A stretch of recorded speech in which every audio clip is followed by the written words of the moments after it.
Beautiful ponds like this one you'll see in communities across Clermont County. Very popular in the subdivisions, and while they're beautiful to look at, they really do serve a purpose. Joining us today to tell us about that is Becky McClatchey and Hahn with the Clermont County Soil and Water Conservation District. What purpose do these ponds serve, Becky? Well, the pond that's behind us is actually a stormwater basin. So these ponds are constructed to help deal with the volume of stormwater that is generated when this land is developed. As we build these homes and all these roads, there's a lot of impervious surface, and the rainwater can no longer be infiltrated and filtered through the ground. So this is a structural practice that you'll see across communities like this that help to deal with the excess volume of stormwater runoff and also provide a little bit of filtration to filter out some of the pollutants that the rainwater will pick up as it moves into this basin. How does this work, Jake? This basin collects the water. It's mandated by the Clean Water Act, so it's a federal program that's used to collect this rainwater. It's excess rainwater, like Becky was saying, all this impervious surfaces, even your yards are impervious surfaces. The water just does not filtrate into the ground, and it uses as a collection basin to store that runoff and send it down the stream when the streams start to lower. And well, I noticed this big culvert. So how does it get from all these yards into this basin? we have stormwater drains throughout the streets. You'll see them. A lot of them have fish on them, tell you which streams they're going to be flowing into. It's collected in them and then eventually enters our basin here. Now, what happens if we didn't have things like this? What have you seen in neighborhoods that don't have these types of retention ponds? When that excess stormwater would basically be flowing directly into a stream and cause a lot of problems. There'd be that excess volume of stormwater runoff, which lead to problems with erosion, habitat degradation, and of course, there's nothing in place to help filter out those pollutants. So over time, we'd see a decrease in water quality, and that would impact the fish and bugs that live in that stream.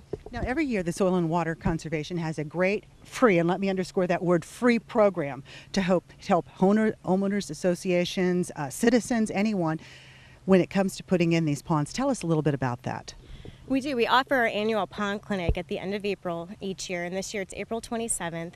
And this year we'd really like to expand the focus to include more stormwater related issues. We want to focus somewhat on these stormwater basins and help homeowner associations and homeowners gain a better understanding of their connection to our local water resources. In addition to the stormwater emphasis, we'll be talking about pond construction for agricultural purposes as well. Because, you know, a lot of people say this, okay, well, you know, our neighborhood could probably use something like this, but isn't it really expensive to put in?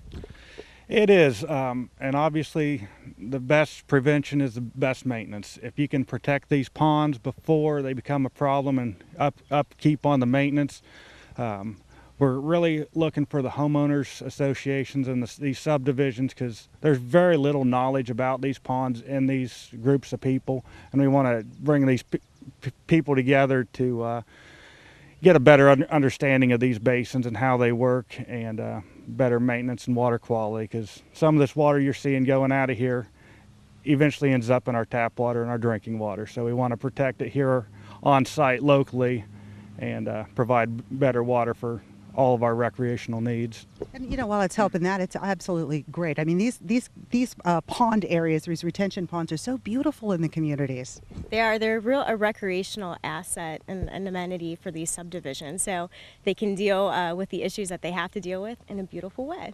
Let's talk about somebody wanting to get more information. Maybe they have a group of neighbors that would like to come to this, underscore that word again, free pond clinic. How do they find out more information?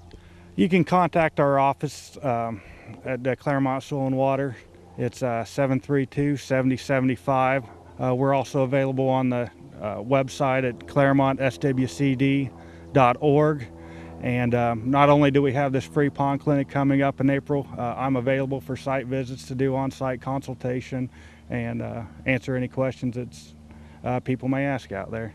And you also help not only with retention ponds, maybe if you're thinking about putting a pond in your own yard, right? That's correct. So we have some information related to construction, and then of course course, with maintenance after those ponds are put in. So we like to keep it kind of informal. So we leave a lot of time for question and answers so that people can come and get help dealing with the maintenance issues that we see across the county.